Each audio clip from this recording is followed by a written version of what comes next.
एउटा बस्ती मात्रै बनेको छ। त्यहाँ बस्तीमा बस्ने मान्छेहरूको जीविकोपार्जनका विषयवस्तुहरू त्यहाँ जोडिएका छैनन्। तर मैले चाहिँ तपाईँको नितान्त चाहिँ 7 रोपनी जग्गा निःशुल्क उपलब्ध गराउने गरी हामीले चाहिँ तपाईँको चाहिँ भदौ 29 गतेबाट चाहिँ यो चाहिँ बस्ती निर्माणको कार्यलाई चाहिँ अगाडि बढाउन थाल्यौँ। अब एउटा बाटो चाहिँ बाटो खन्ने क्रममा तपाईँको चाहिँ पल्ला डाँडामा एउटा घर छ, ओल्ला डाँडामा एउटा घर छ। बाटो त त्यहाँ पुर्याउनु पर्यो, त्यहाँ भुच्छे हुने, विभिन्न किसिमका बाढी पहिरोहरू जाने, जमिन चाहिँ अब तपाईँको भत्किने, यी आदि इत्यादि समस्याहरू पनि एउटा चाहिँ तपाईँको प्राकृतिक एउटा चाहिँ तपाईँको जोखिमतालाई पनि तपाईँको चाहिँ निर्मूल गर्नलाई पनि यो एकीकृत बस्तीको आवश्यकता छ भन्ने चाहिँ मैले ठानेको छु। किनभने एकीकृत बस्ती भएपछि 20 घर एकै ठाउँ भयो, त्यहाँसम्म तपाईँको चाहिँ बाटो पुर्याइदिँदा भयो। रौता पोखरी, विभिन्न डाँडा काँडाहरूले चाहिँ तपाईँको चाहिँ सजिसजाउ, यो चाहिँ तपाईँको बिचमा अवस्थित यो एउटा चाहिँ रामनाथ एकीकृत नमुना बस्ती। विदेशबाट आयो रामे, विदेशबाट आयो स्यामे, तल्ला घरको माइला घरको माइलो काइलो आयो भन्छन्।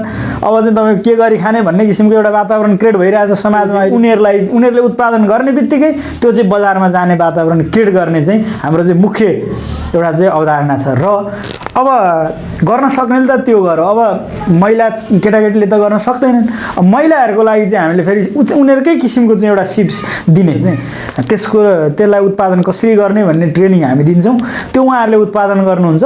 उत्पादन भएको चिज कम्पनीले खरिद गर्छ, औषधि फ्याक्ट्रीले खरिद गर्छ र चाहिँ तपाईँको चाहिँ कच्चा पदार्थ त्यसलाई बनाएर औषधि उत्पादन गर्छ। आफै वडाध्यक्षले आफै चाहिँ तपाईँको नमुनाका रूपमा चाहिँ बाख्राहरू पालेर तपाईँको चाहिँ एउटा खसी 1 लाखमा चाहिँ तपाईँको चाहिँ मागिरहेछन्।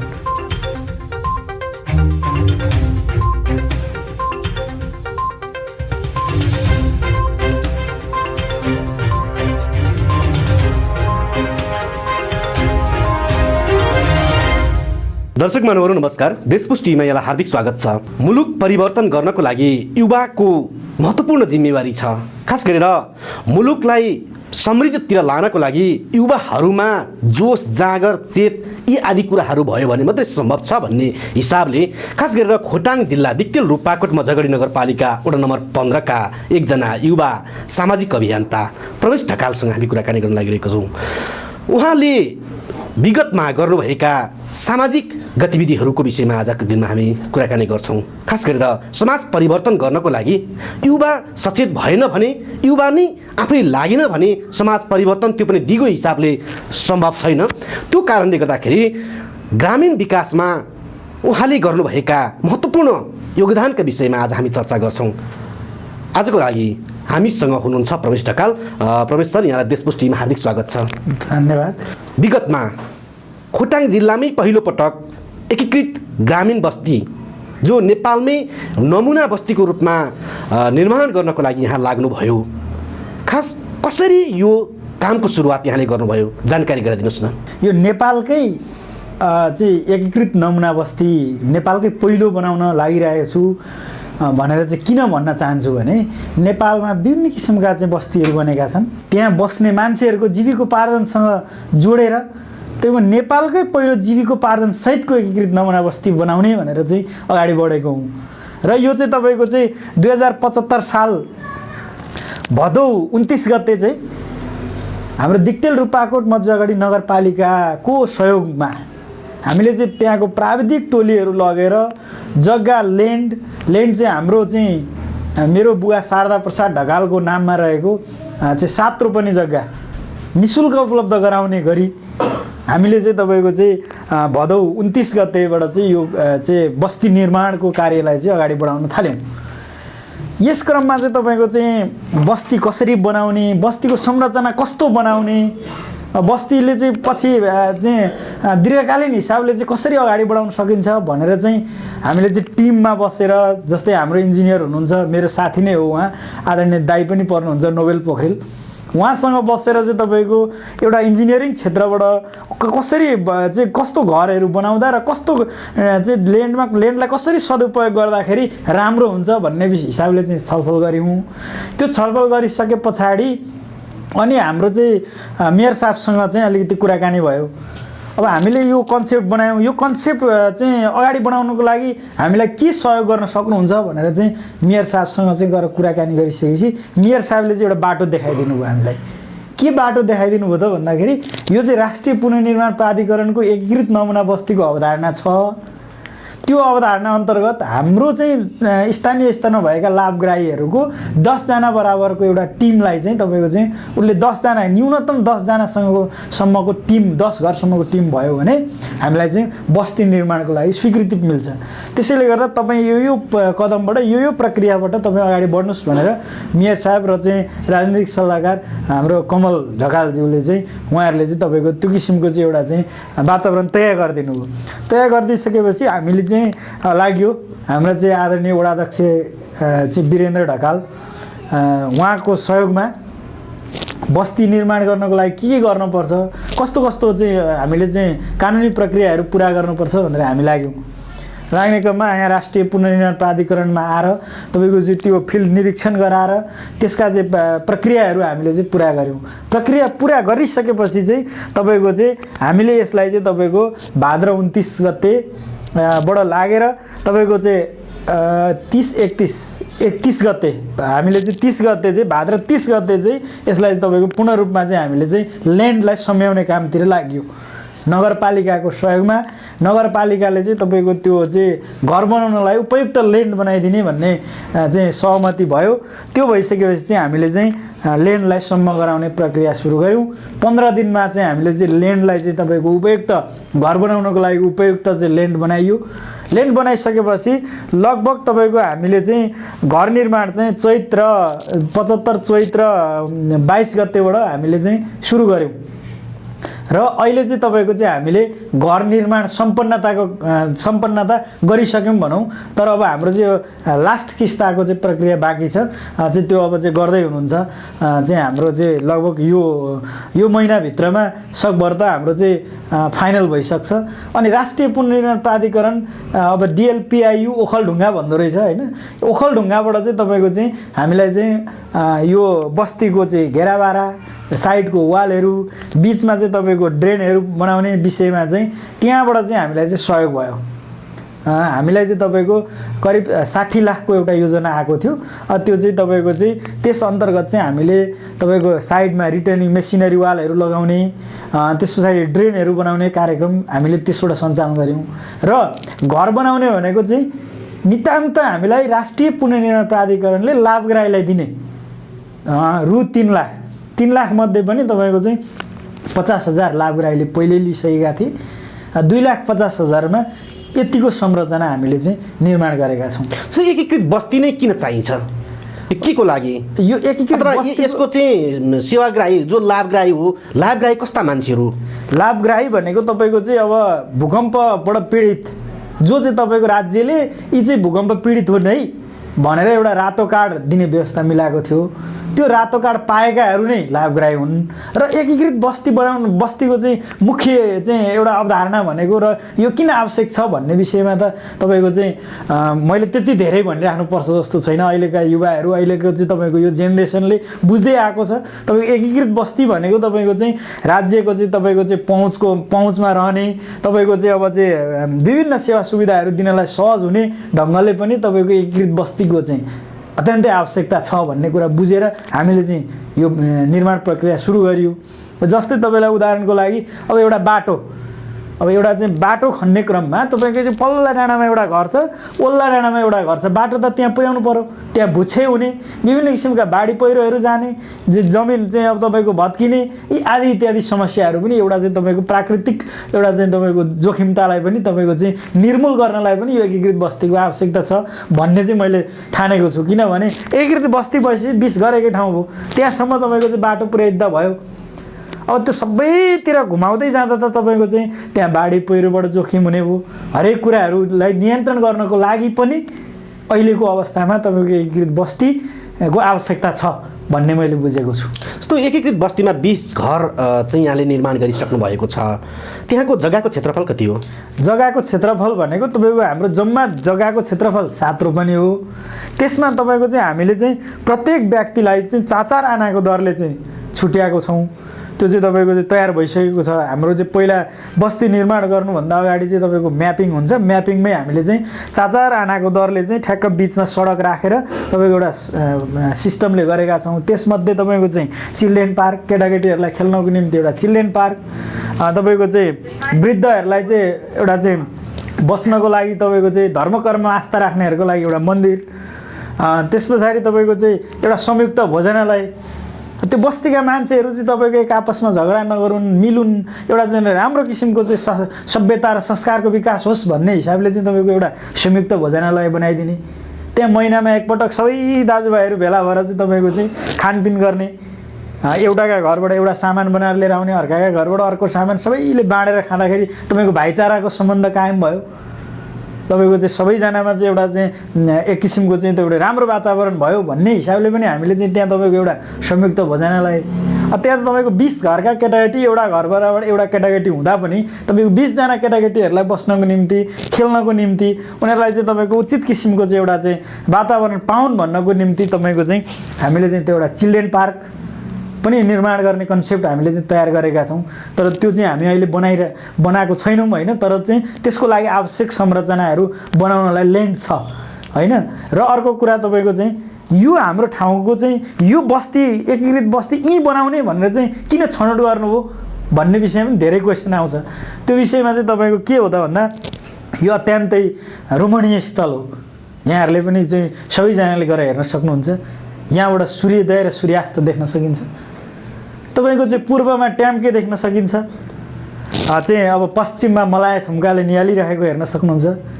तपाईँको चाहिँ उत्तरमा चाहिँ तपाईँको चाहिँ ठाउँ रौता पोखरी, विभिन्न डाँडा काँडाहरूले चाहिँ तपाईँको चाहिँ सजाउ। यो चाहिँ तपाईँको बिचमा अवस्थित यो एउटा चाहिँ रामनाथ एकीकृत नमुना बस्ती अत्यन्तै रोमणीय छ। चाहिँ भौगोलिक हिसाबले पनि तपाईँको चाहिँ अत्यन्तै राम्रो छ। त्यो हिसाबले चाहिँ तपाईँको हामीले यो जमिन यहीँ चाहिँ उपयुक्त छ है भनेर चाहिँ हामीले जमिन छुट्याएका हौँ। र तपाईँको चाहिँ अब यहाँ यसमा चाहिँ तपाईँको अब जीविकोपार्जनका कुराहरू अघि मैले सुरुमा उठाएको थिएँ। जीविकोपार्जनको लागि चाहिँ हामीले के सोचिरहेका छौँ त भन्दाखेरि तपाईँको अब यहाँका सम्पूर्ण 20 घरका मान्छेहरूलाई एक-एकवटा सिप उपलब्ध गराई यहाँको स्थानीय स्तरमा हामीले अहिले पहिलो रूपमा सोचेको भनेको तपाईँको हामीसँग यहाँ बाँस छन् प्रशस्त मात्रामा। यहाँका युवाहरू त्यत्तिकै बेरोजगार बसिरहेका छन्।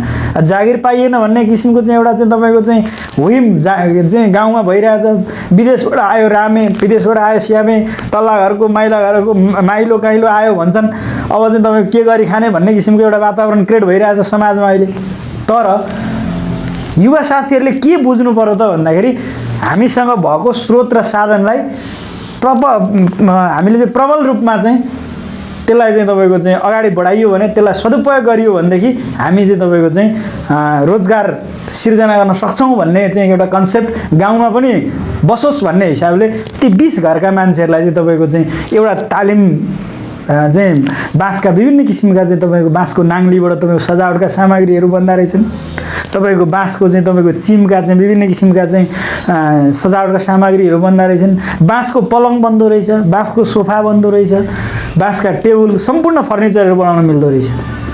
त्यो सम्बन्धीको ट्रेनिङ दिई उनीहरूलाई चाहिँ तपाईँको चाहिँ उत्पादन गर्न लगाउने र उत्पादन भएको वस्तु चाहिँ मैले चाहिँ अब हाम्रो मेयर साहबसँग कुरा गरेको छु, नगरपालिकासँग कुरा गरेर तपाईँको चाहिँ यसको चाहिँ उचित बजार व्यवस्थापन गरेर तपाईँको चाहिँ उनीहरूले उत्पादन गर्ने बित्तिकै त्यो चाहिँ बजारमा जाने वातावरण क्रिएट गर्ने चाहिँ हाम्रो चाहिँ मुख्य एउटा चाहिँ अवधारणा छ। र अब गर्न सक्नेले त त्यो गर, अब महिला केटाकेटीले त गर्न सक्दैनन्। अब महिलाहरूको लागि चाहिँ हामीले फेरि उनीहरूकै किसिमको चाहिँ एउटा सिप्स दिने, जस्तै अब केही पनि नजान्नेले गुन्द्रुक उत्पादन गर्न त सक्छ। हाम्रो कृषि योग्य ठाउँ हो।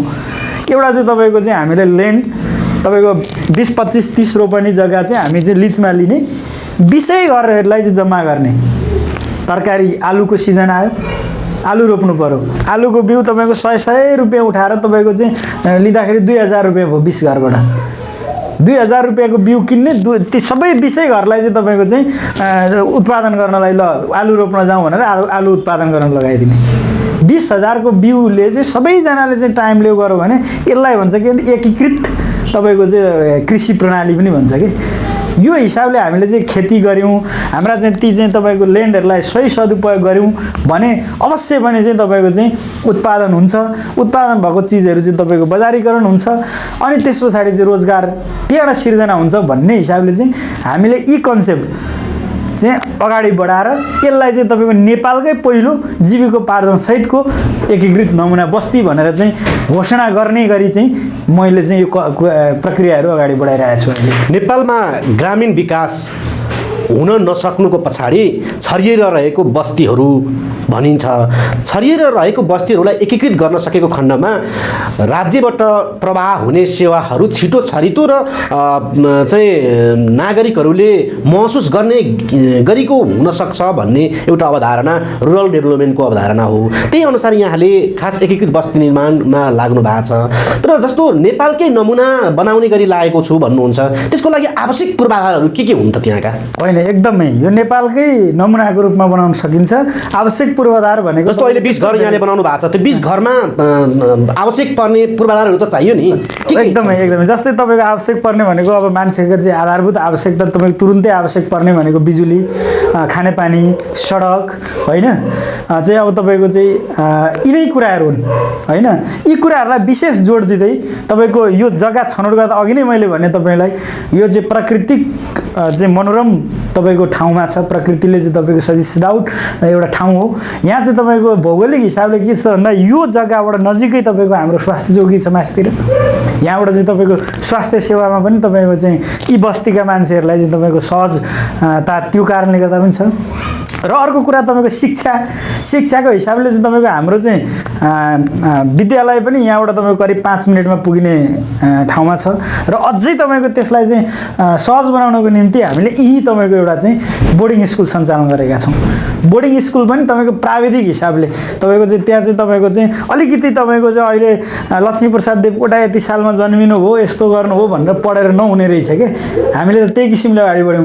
तर यो खेती प्रणाली मैले अघि भने नि एकीकृत खेती प्रणाली अब चाहिँ तपाईँको विभिन्न किसिमका सिप सम्बन्धीका विकासका कुराहरू चाहिँ हामीले चाहिँ त्यहाँ सानैदेखि त्यो बच्चालाई दिन सक्यौँ भनेदेखि एउटा किसिम नयाँ किसिमको चाहिँ एउटा चाहिँ दक्ष जनशक्ति उत्पादन हुन्छ भन्ने हिसाबले हामीले यहीँ बोर्डिङ एउटा सञ्चालन गरेका छौँ। यसपालि चाहिँ तपाईँको 1 कक्षाबाट सुरु भएको छ। र अर्को कुरा यो बस्तीका मान्छेहरूलाई अझ सहज हुनको निम्ति तपाईँको हामीले चाहिँ एउटा चाहिँ औषधि निर्माण कम्पनी चाहिँ सञ्चालन गर्दैछौँ हामीले होइन। चाहिँ अब लगभग तपाईँको यो महिनाको अन्तिमतिर चाहिँ हामीले तपाईँको यसको दर्ताको प्रक्रिया सम्पन्न गरिसक्छौँ। दर्ताको प्रक्रिया त भइसकेको छ, तर कुनै पनि औषधि उत्पादन गर्दाखेरि त्यसको ब्याच नम्बर सम्बन्धित निकायबाट लिनुपर्ने भएकोले हामी त्यसमा लागिरहेका छौँ। हाम्रो चाहिँ शिवानन्दी औषधि उद्योग भनेर चाहिँ उद्योग दर्ता भइसकेको छ। पेन नम्बर पनि हामीले लिइसकेका छौँ। अब खालि हामीले चाहिँ त्यसको संरचना र त्यसको औषधि उत्पादन गर्नको लागि मेसिनहरू खरिद गर्नको लागि यो चाहिँ तपाईँको नितान्त हाम्रो चाहिँ काठमाडौँमा एकजना दिदी हुनुहुन्छ सरिना उपाध्याय, उहाँले चाहिँ तपाईँको चाहिँ यो औषधि कम्पनीलाई आवश्यक पर्ने सम्पूर्ण चाहिँ सहयोग उहाँले गरेर उहाँको सहयोगमा तपाईँको चाहिँ यो हाम्रो चाहिँ औषधि कम्पनी निर्माण हुँदैछ। जस्तो औषधि कम्पनी निर्माणसँग चाहिँ नागरिकको के सम्बन्ध जोडिन्छ र? एकदमै राम्रो कुरा सोध्नु हो। औषधि भनेको हामीले एकदम चाहिँ यो आयुर्वेदिक हर्बल उत्पादन हो होइन। अब चाहिँ विभिन्न हाम्रै ग्रामीण भेगमा पाइने जडीबुटीहरूको उत्पादन, जडीबुटीहरूको चाहिँ सङ्कलन, त्यसबाट चाहिँ तपाईँको चाहिँ हामीले औषधि उत्पादन गर्ने हो। र नागरिकहरूलाई के चाहिँ सजिलो बनाउन हामीले खोजेका छौँ भने आज तपाईँको चाहिँ हामी एउटा कोदो रोप्छौँ, मकै रोप्छौँ। कोदो रोप्नको लागि तपाईँको चाहिँ 10,000 खर्च हुन्छ भनेदेखि तपाईँको आम्दानी भनेको 9,000 भएको छ, अहिले घटेर आएको छ भने यो अवस्थामा तपाईँको चाहिँ विभिन्न किसिमका जडीबुटीहरू चाहिँ उहाँहरूले चाहिँ लगाउनु भयो भने हामीले तपाईँको त्यसको आवश्यक यो जडीबुटी यो औषधिको लागि आवश्यक पर्छ भनेर चाहिँ त्यसलाई उत्पादन कसरी गर्ने भन्ने ट्रेनिङ हामी दिन्छौँ। त्यो उहाँहरूले उत्पादन गर्नुहुन्छ। उत्पादन भएको चिज कम्पनीले खरिद गर्छ, औषधि फ्याक्ट्रीले खरिद गर्छ र चाहिँ तपाईँको चाहिँ कच्चा पदार्थ त्यसलाई बनाएर औषधि उत्पादन गर्छ। त्यो कारणले गर्दा नागरिकहरूलाई चाहिँ तपाईँको यो औषधि कम्पनीले पनि धेरै ठुलो चाहिँ तपाईँको सहयोग गर्छ भन्ने मलाई लाग्छ। भनेको एकीकृत बस्तीका नागरिकहरूलाई रोजगारसँग जोड्नको लागि यहाँले यो फ्याक्ट्री मैले सञ्चालन गर्न लागेको। एकीकृत बस्ती मात्रै नभएर तपाईँको एकीकृत बस्ती भनेको त अहिले तपाईँको चाहिँ हाम्रो जनमानसमा के बुझाइ छ भने यही 7 रोपनी क्षेत्रभित्र भएको बस्तीलाई एकीकृत बस्ती मानिएको छ। तर यहाँ चाहिँ तपाईँको छिमेकमा चाहिँ तपाईँको हामी अहिले 20 घर मात्रै एकीकृत बस्तीमा छैनौँ क्या, तपाईँको लगभग तपाईँको चाहिँ 30-35 घर छौँ। यो यसको पहुँचमा भएका जति सबैलाई चाहिँ एकीकृत बस्ती मान्नु पऱ्यो हामीले। र तपाईँको चाहिँ ग्रामीण गाउँमा बस्नेहरूलाई पनि सबैलाई जग्गा सही सदुपयोग गरौँ, जग्गाबाट यसरी आम्दानी हुनसक्छ, यो चाहिँ उत्पादन गरौँ भनेर चाहिँ हामीले सबैतिर चाहिँ त्यो किसिमको चाहिँ एउटा अवधारणा चाहिँ दिएर उत्पादन गर्न लगाउने, उत्पादन भएको चिजबाट चाहिँ हामीले औषधि निर्माण गर्ने हो एउटा कुरा। र अर्को कुरा तपाईँको चाहिँ अब मेरो चाहिँ एउटा व्यक्तिगत धारणा के हो त भन्दाखेरि अब यो सबै मान्छेहरूलाई चाहिँ अब एकीकृत गरेर अगाडि बढ्नुपर्छ भन्ने हो। एकीकृत गरेर अगाडि बढ्नको लागि तल घर भएको मान्छेले अहिले तत्काल त यहाँ तपाईँको माथि आएर घर त बनाउन सक्दैन यो बस्तीसँगै त, अब उसलाई पनि केही त चाहियो।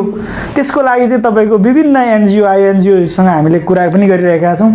अब त्यो विभिन्न चाहिँ अब फ्याक्ट्री त्यहाँ हामीले चाहिँ औषधि फ्याक्ट्री सञ्चालन गर्ने बित्तिकै वार्षिक तपाईँको उसले चाहिँ तपाईँको औषधि फ्याक्ट्रीको लागि आवश्यक चाहिँ जडीबुटीहरू चाहिँ तपाईँको उत्पादन राम्रो गरी गऱ्यो भने वार्षिक 10-20 लाख रुपियाँ कमाइ गर्न सक्छ हामीले एउटा सानो एउटा आकलन गरे अनुसार। अनि 20-25 लाख रुपियाँ उसले वार्षिक आम्दानी गर्न सक्यो भने पक्कै पनि अब मैले चाहिँ यो घरलाई चाहिँ गरेर त्यहाँ माथि पनि सुविधा सम्पन्न ठाउँमा हामीले घर बनाउनुपर्छ भन्ने एउटा कन्सेप्ट दिएर चाहिँ तपाईँको चाहिँ बस्तीलाई चाहिँ अझै विस्तार गर्दै लाने चाहिँ मेरो एउटा चाहिँ प्रमुख मेरो अवधारणा छ। खास गरेर आजको दिनमा युवाहरू रोजगारी पाइएन भनेर वैदेशिक रोजगारतिर पलायन भइरहेको छन्, स्वदेशको विकास निर्माणमा प्रत्यक्ष संलग्नता छैन। विशेष गरेर अहिले गाउँघरमा महिला, केटाकेटी र वृद्ध मात्रै धेरै भेटिन्छ। अनि वैदेशिक रोजगारबाट फर्केर आएका युवाहरू पनि त्यसै गाउँमा बरालिएर बसिरहेको अवस्थाहरू भेट्न सकिन्छ। तर यहाँ एउटा युवा सामाजिक अभियन्ता यो विषयमा चाहिँ सफल भइन्छ भनेर लागिरहनु भएको छ कि यो सम्भव? एकदमै हुन्छ, मलाई त एकदमै हुन्छ भन्ने लाग्छ। बाटाहरू छन् जस्तै तपाईँको अहिलेको अवस्थामा तपाईँ हाम्रै यही वडाको कुरा गरौँ न, हाम्रो वडाध्यक्ष वीरेन्द्र ढकालले तपाईँको चाहिँ विभिन्न पहल गरेर चाहिँ यो चाहिँ बाख्राको लागि चाहिँ विभिन्न बाख्रा पालनका लागि विभिन्न किसिमका कार्यक्रमहरू ल्याइदिनु भएको छ। ती युवाहरूले चाहिँ तपाईँको कृषिमा जानु पऱ्यो, बाख्राका खोर बनाउनु पऱ्यो, उन्नत जातका बाख्राहरू चाहिँ ल्याएर पालन गर्नु पऱ्यो। आफै वडाध्यक्षले आफै चाहिँ तपाईँको नमुनाका रूपमा चाहिँ बाख्राहरू पालेर तपाईँको चाहिँ एउटा खसी 1 लाखमा चाहिँ तपाईँको चाहिँ मागिरहेछन्। त्यस्तो उत्पादन गर्न सकिँदो रहेछ। उहाँले चाहिँ तपाईँको चाहिँ यसरी लाग्नुपर्छ है भनेर आफूले पनि एउटा देखाइदिइराख्नु भएको छ। अर्को कुरा तपाईँको चाहिँ हाम्रो त तपाईँको चाहिँ केरा पकेट क्षेत्र हेर्नुहोस्, यहाँ चाहिँ केरा प्रशस्त उत्पादन हुन्छ, केरा उत्पादन हुन्छ। त्यो केरालाई चाहिँ तपाईँको सङ्कलन गरेर चाहिँ विभिन्न किसिमको जुसहरू निर्माण गरेर बजारमा लान सकियो एक थरी युवाले। तपाईँको चाहिँ अर्को थरी युवाले चाहिँ ल तपाईँको चाहिँ अर्को एउटा उत्पादन गर्ने, जस्तै गुन्द्रुक नै उत्पादन गरेर चाहिँ तपाईँ यहाँ उत्पादन गरेको गुन्द्रुक हामी चाहिँ बाहिर पठाउन सक्छौँ। नेपालको गुन्द्रुक भनेको तपाईँको अत्यन्तै राम्रो बन्छ। तोरीको राम्रो किसिमको गुन्द्रुक उत्पादन गर्ने, त्यसलाई प्याकेजिङहरू गर्ने, तालिम लिने, अनि त्यसलाई गरेर चाहिँ बजार व्यवस्थापन गर्ने, ती आदि इत्यादि कामहरू गरेर जस्तै मैले अघि कुरा उठाएँ अगाडि नै तपाईँको बाँसको प्रशस्त रूपमा चाहिँ यहाँ हामीसँग बाँस छ, त्यसका विभिन्न किसिमका चाहिँ फर्निचरका सामानहरू निर्माण गर्न सकिने भयो। यी आदि इत्यादि कुराहरूले गर्दा हामी चाहिँ एकदमै भाग्यमानी छौँ। युवाहरूले चाहिँ तपाईँको चाहिँ अब के गर्ने भनेर सोच्नुपर्ने अवस्था छैन, सुरु गरिहाल्ने। अब चाहिँ के सुरु गर्ने भन्ने विषयमा चाहिँ सोच्ने हो, प्लानिङ गर्ने हो। सम्बन्धित निकायसम्म जस्तै नगरपालिका, नेपाल सरकारले विभिन्न किसिमका कार्यक्रमहरू दिएको छ। नगरपालिकामा जानु पर्यो, सम्बन्धित निकायमा गएर हामीले चाहिँ यो काम गर्न, मसँग यो काम गर्ने क्षमता छ, यसको लागि मैले के गर्न सक्छु भनेर त्यहाँ चाहिँ एक किसिमको चाहिँ तपाईँको चाहिँ सल्लाह लिनु पऱ्यो। अनि त्यहाँबाट अगाडि बढ्नु पऱ्यो। बसेर सुतेर तपाईँको म विदेशबाट आएँ अब चाहिँ केही गर्न सक्दिनँ, विदेशमा गएर चाहिँ तपाईँको चाहिँ जेसुकै गर्न पनि पछि नपर्ने, यहाँ आएर चाहिँ तपाईँको चाहिँ खनो भनेदेखि गिल्ला गर्छन् भन्ने हिसाबले त हुँदैन नि त। काम गर्न पऱ्यो, वहाँ जति जे गरिन्छ यहाँ पनि त्यही हिसाबले चाहिँ तपाईँको चाहिँ श्रम गऱ्यो भनेदेखि हामी उत्पादन जे पनि उत्पादन गर्न सक्छौँ भन्ने मलाई लाग्छ। पछिल्लो समयमा सिद्धान्त र अनुदान यो एकदमै बजारमा बढी चर्चा छ। सिद्धान्तको खेती र अनुदानको खेती धेरै चर्चामा छ। अहिले यहाँले भन्नुभयो धेरै चाहिँ कृषि उपजहरू हामी उत्पादन गर्न सक्छौँ र बजारमा पुर्याउन सक्छौँ भन्ने कुरा गर्नुभयो। थुप्रै घटनाहरू छन्। कृषि उपजहरूको चाहिँ बजार नपाएको कारणले गर्दाखेरि सडकमा पोख्ने, सडकमा फाल्ने यी घटनाहरू पनि आइरहेको छन्। यसलाई व्यवस्थापन गर्नको लागि के गर्नुपर्छ होला राज्यले? राज्यले हो यो विषयमा चाहिँ अलिकति गर्नुपर्छ र मलाई चाहिँ के लाग्छ भनेदेखि हाम्रोमा त गर्दै पनि आएको छ जस्तो लाग्छ। किनभने हामी कहाँ चाहिँ तपाईँको नजिकमा तपाईँको एउटा चाहिँ पञ्चरदो बाटो बजार छ। त्यो बजारमा चाहिँ तपाईँको चाहिँ हाम्रो चाहिँ 14 नम्बरको वडाध्यक्ष दिनेश राई उहाँको पहलमा तपाईँको त्यहाँ चाहिँ एउटा कोल्ड सेन्टर चाहिँ बनिसकेको छ। हामीले चाहिँ तपाईँको चाहिँ उत्पादन भएका सामग्रीहरू तत्काल बिक्री भएन भने चाहिँ त्यसलाई नबिग्रियोस् भनेर राख्ने एउटा चाहिँ संरचना तयार गरेको छ। त्यसै गरी राज्यले चाहिँ ठाउँ ठाउँमा त्यस्ता किसिमका चाहिँ अब त्यसलाई बजार व्यवस्थापनको लागि चाहिँ उत्पादन गरेका चिजहरू तत्काल चाहिँ राज्यको एउटा चाहिँ संयन्त्रले गएर लिदिने अनि त्यहाँ त्यसलाई बजार व्यवस्थापन गर्ने बाटो चाहिँ अवलम्बन गरिदियो भने केही मान्छेहरू अन्य मान्छेहरू पनि रोजगार हुने भए, उत्पादन गर्ने मान्छेले पनि उत्पादन गरिदिने भयो। उत्पादन गर्न नसक्ने मान्छेहरूले चाहिँ तपाईँको चाहिँ त्यसलाई चाहिँ तपाईँको बजारीकरण गर्न सक्ने भए। त्यो हिसाबले पनि तपाईँको चाहिँ यो हाम्रो क्षेत्रमा चाहिँ तपाईँको चाहिँ अगाडि बढ्नको लागि त्यति चाहिँ समस्या छ जस्तो मलाई लाग्दैन। हामीसँग चाहिँ तपाईँको बजार पनि छ, दिक्तेल बजार छ। दिक्तेल बजार पनि यहाँबाट नजिकै छ। पञ्चरदो बाटो चाहिँ हरेक शुक्रबार त्यहाँ चाहिँ तपाईँको हटिया लाग्छ, त्यहाँ पनि गर्न सकिने भयो। त्यहाँ मात्रै नभएर हामीसँग सडकसँग सिधा जोडिएका छौँ। हामी अहिले तराईसँग पनि जोडिएका छौँ, हामी काठमाडौँसँग उपत्यकासँग पनि जोडिएका छौँ। प्रतिस्पर्धा गर्न सक्छ, प्रतिस्पर्धा गर्न सकिन्छ एकदम। कसरी? तपाईँको चाहिँ अब तपाईँको चाहिँ बजारमा अहिलेको अवस्थामा भनेको तपाईँको उत्पादन कस्तो ठाउँमा भयो, तपाईँको चाहिँ उत्पादनलाई चाहिँ तपाईँको मूल रूपमा हेरिन्छ। जस्तै ताजा उत्पादन भएको, तपाईँको रासायनिक मलहरू प्रयोग नभएको, होइन। अब हाम्रो ठाउँमा त तपाईँको चाहिँ रासायनिक मल प्रयोग गरिराख्नुपर्ने अवस्था छैन। हामी चाहिँ तपाईँको गाई भैँसी पाल्छौँ, बाख्रा पाल्छौँ।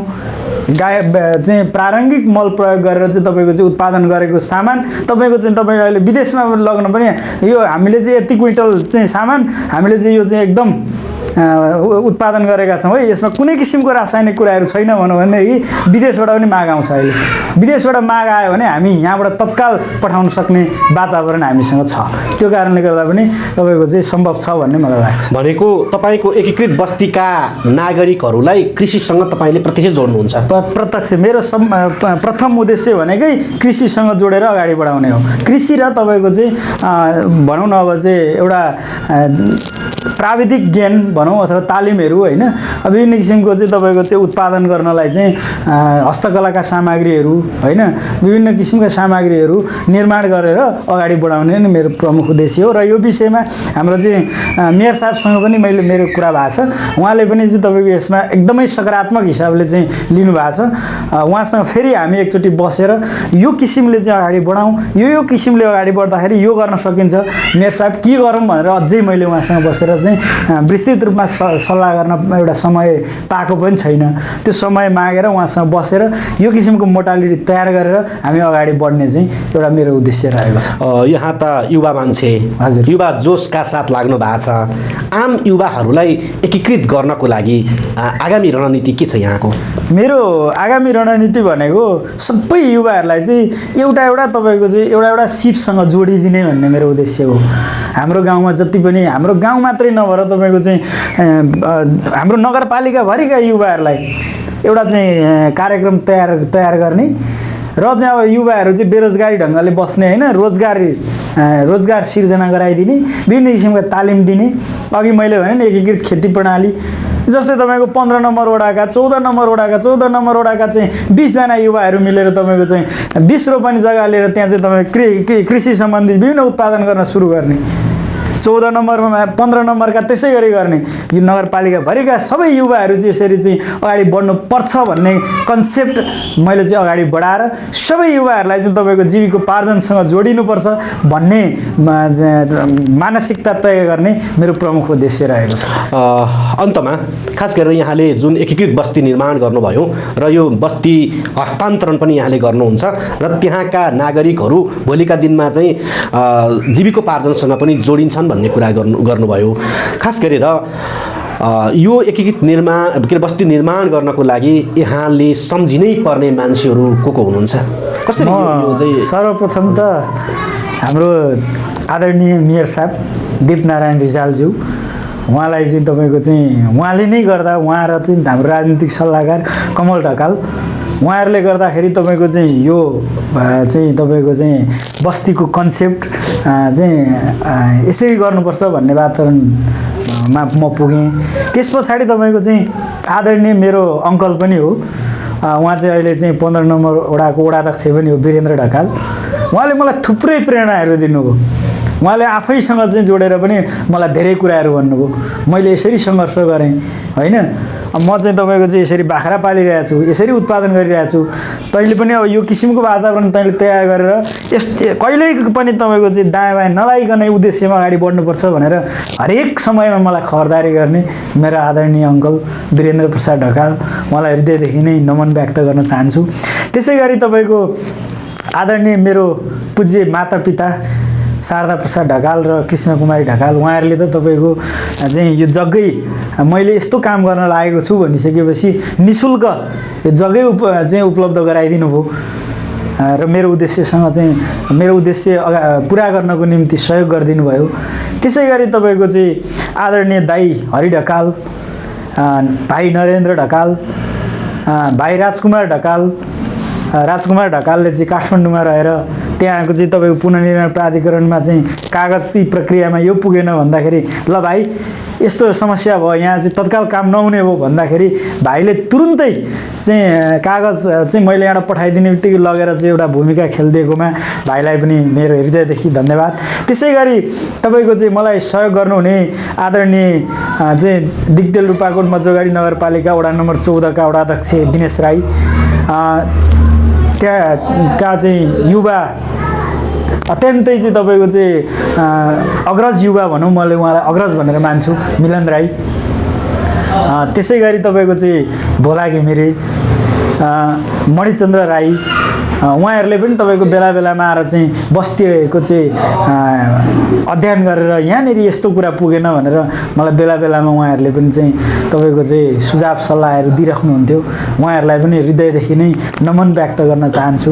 त्यसै गरी भाइ ओम प्रकाश घिमिरे, उसले चाहिँ तपाईँको चाहिँ हरेक क्षेत्रमा मलाई चाहिँ सल्लाहहरू दिँदै अगाडि बढ्न चाहिँ अत्यन्तै सहयोग गरेकोमा भाइ ओम प्रकाश घिमिरे लगायत अब अहिले तपाईँको चाहिँ यो मेरो सन्देश म भित्र रहेका कुसमुकुस भएका चाहिँ यी कुराहरूलाई चाहिँ तपाईँको चाहिँ बाहिर निकालिदिने यो मिडिया देश पोस्ट प्रति म हृदयदेखि नै नमन व्यक्त गर्दछु। मैले सम्झिनुपर्ने व्यक्तित्वहरू जो अरू छुटाएँ उहाँहरूलाई पनि मैले छुटाएँ भने पनि मलाई सहयोग गर्नुहुने, जस्तै तपाईँको पानीमा मैले एकदम भन्नै पर्ने छुटाउनै नहुने व्यक्ति एकजना हुनुहुन्छ अमर राई, जसले उहाँले चाहिँ तपाईँको पानीको हाहाकार भएका बेला चाहिँ पानी चाहिँ लिएर जानुहोस् र चाहिँ बस्ती निर्माण गर्नुहोस् भनेर पानी दिनुहुने अमर राईज्यूलाई पनि हृदयदेखि नै नमन व्यक्त गर्दै यहाँले निकै महत्त्वपूर्ण विचार र समय दिनुभयो।